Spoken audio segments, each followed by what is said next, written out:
Ya, Assalamualaikum warahmatullahi wabarakatuh. Perkenalkan, saya Dimas Septiananda.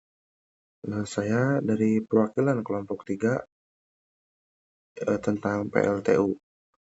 Nah, kami dari anggota kelompok 3 yaitu ada Kang Muhammad Ridwan, Gavin Erlangga, Nikael Oktora Galael, 4, Alwi Azwar Anas, Edlin Farid, Fauzan Muhammad Ramadan, Muhammad Rafli Adi Santoso, dan terakhir ada saya sendiri, Dimas Septiananda.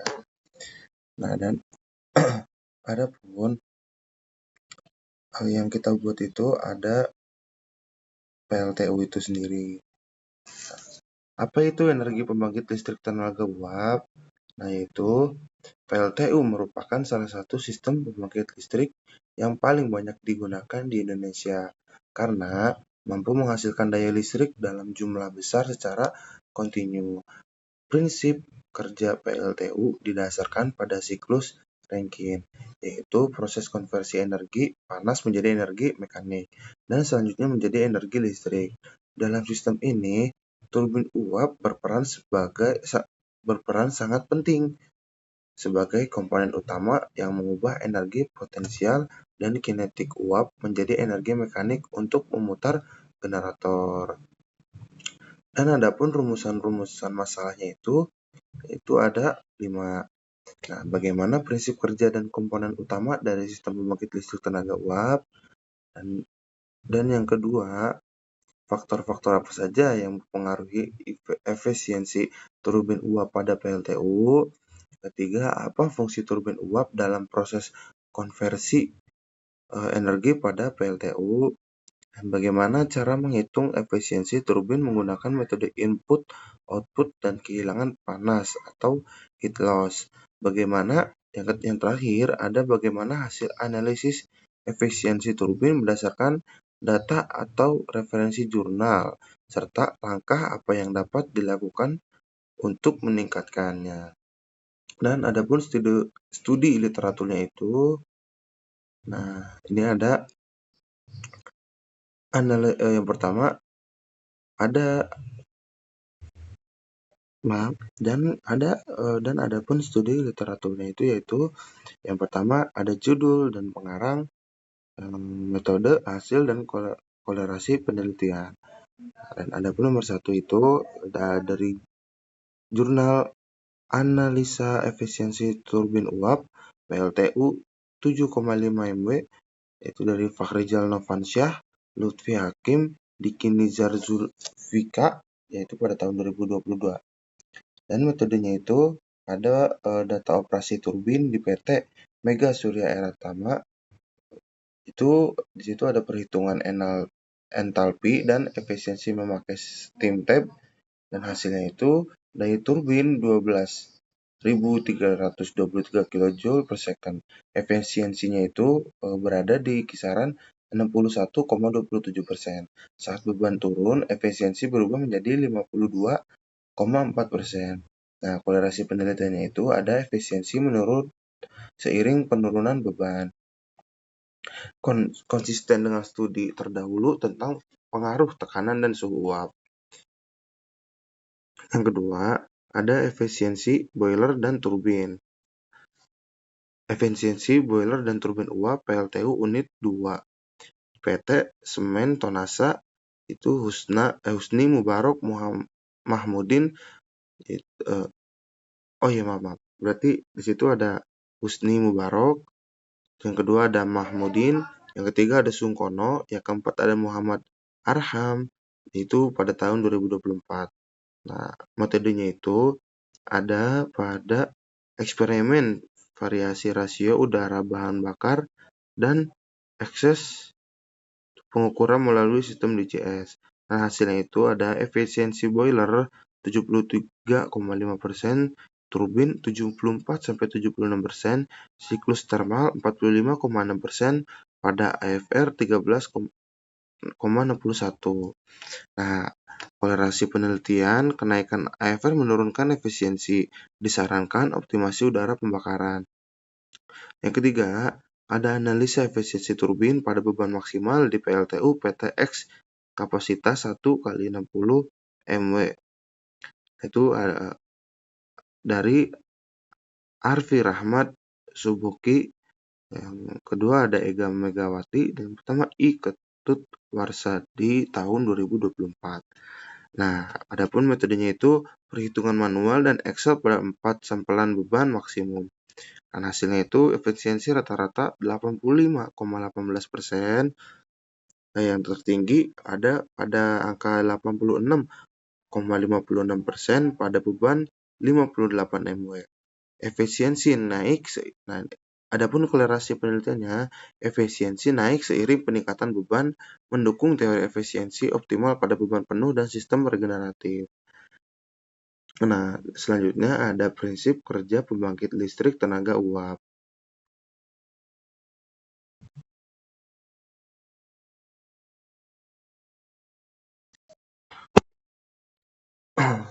Baik, saya lanjutkan, yaitu berarti pada tahap selanjutnya itu ada prinsip kerja pembangkit listrik tenaga uap. Nah, adapun prinsip kerja pembangkit listrik tenaga uap adalah mengubah energi kimia yang terkandung dalam bahan bakar seperti batu bara menjadi energi listrik melalui beberapa tahapan konversi energi. Proses dimulai dari pembakaran bahan bakar di dalam boiler untuk menghasilkan uap bertekanan dan bertemperatur tinggi. Uap ini dialirkan ke turbin uap, di mana energi panas diubah menjadi energi mekanik rotasi. Selanjutnya, turbin memutar generator untuk menghasilkan energi listrik. Setelah keluar dari turbin, uap masuk ke kondenser dan dikondensasikan kembali menjadi air dengan bantuan pendingin. Lalu dialirkan kembali ke pompa umpan untuk dimasukkan ke boiler. Proses ini berlangsung secara siklus tertutup. Dan adapun proses selanjutnya itu ada proses kerja pembangkit listrik tenaga uap, dan masih sama ya prosesnya ya.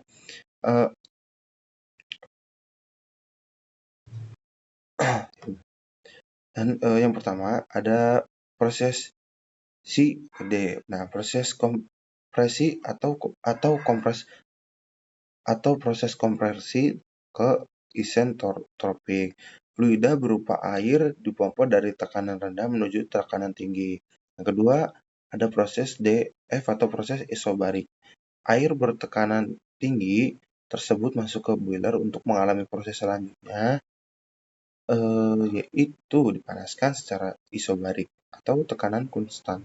Sumber panas didapatkan dari luar, misalnya pembakaran batu bara, solar, minyak bumi, biomasa, atau juga reaksi nuklir. Nah, yang ketiga, proses FG itu proses ekspansi. Proses ini terjadi pada turbin uap. Uap air kering dari boiler masuk ke turbin dan mengalami proses ekspansi secara isentropik. Energi yang tersimpan di dalam uap air dikonversi menjadi energi gerak pada turbin. Nah, yang keempat ada proses GC, yaitu uap air yang keluar dari turbin uap masuk ke kondensor dan mengalami kondensi secara isobarik. Uap air diubah fasenya menjadi cair kembali sehingga dapat digunakan kembali pada proses siklus. Nah, adapun komponen-komponen PLTU itu ada boiler, turbin uap. Nah, boiler merupakan bagian dari sistem PLTU yang berfungsi untuk mengubah air menjadi uap. Adapun turbin uap berfungsi untuk mengkonversi energi panas dikandung oleh uap menjadi energi putar atau energi mekanik. Dan ada kondensor berfungsi untuk mengubah fase uap menjadi fase cair, di mana uap yang telah digunakan memutar turbin untuk diubah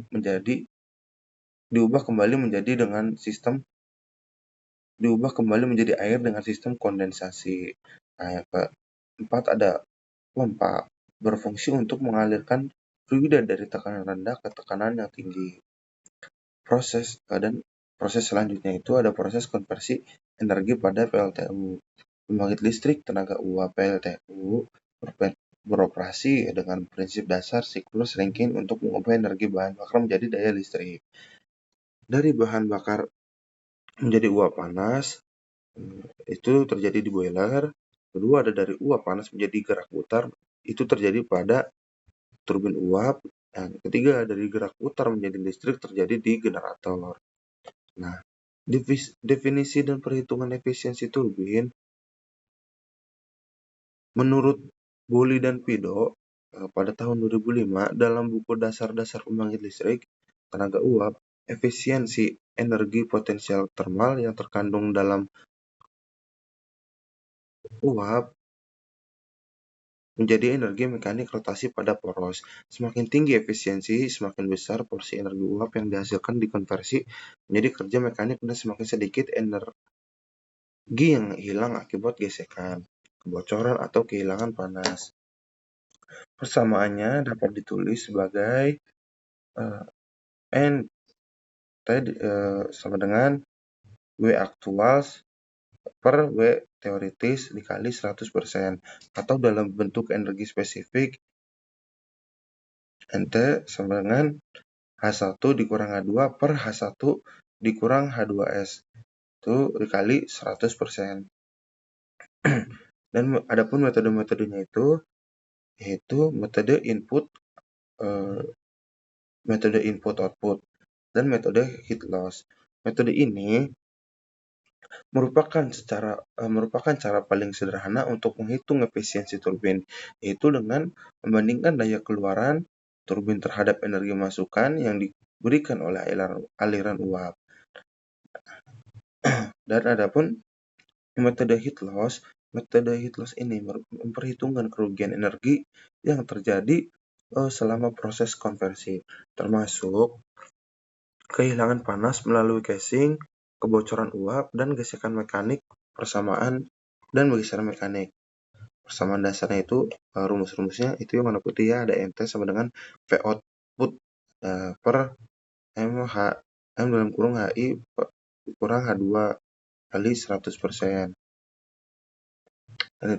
Dan itu pun di metode heat loss ada rumusnya juga. Dan faktor-faktor yang mempengaruhi efisiensi turbin yaitu faktor-faktor tersebut secara umum dapat dikelompokkan sebagai berikut, yaitu ada tekanan dan temperatur uap masuk, kualitas uap, kondisi permukaan sudu, kerugian mekanis dan gesekan, kebocoran uap, sistem atau sistem LKG, dan ada kondisi vakum pada kondensor, sistem kontrol dan operasi, umur dan kondisi operasional, desain, dan tipe turbin. Nah, adapun analisis efisiensi turbin uap pada PLTU. Itu analisis efisiensi turbin ini didasarkan pada penelitian yang dilakukan di PT Mega Surya Eratama pada pembangkit listrik tenaga uap dengan kapasitas 2 kali 7,5 MW. Penelitian ini membandingkan kinerja turbin pada dua kondisi operasi, itu saat beban generator normal dan saat beban generator turun. Ini ada analisisnya. Jadi kalau daya turbin teoritis saat beban normal itu ada di angka 12.323,2 kJ. Saat beban turun ada di angka 6.184,31 kJ. Daya aktual turbin itu ada di angka 7.550 kJ. Saat beban turun 3.240 kJ. Efisiensi turbin itu saat beban normal ada di angka 61,27%, saat beban turun ada di angka 52,4%.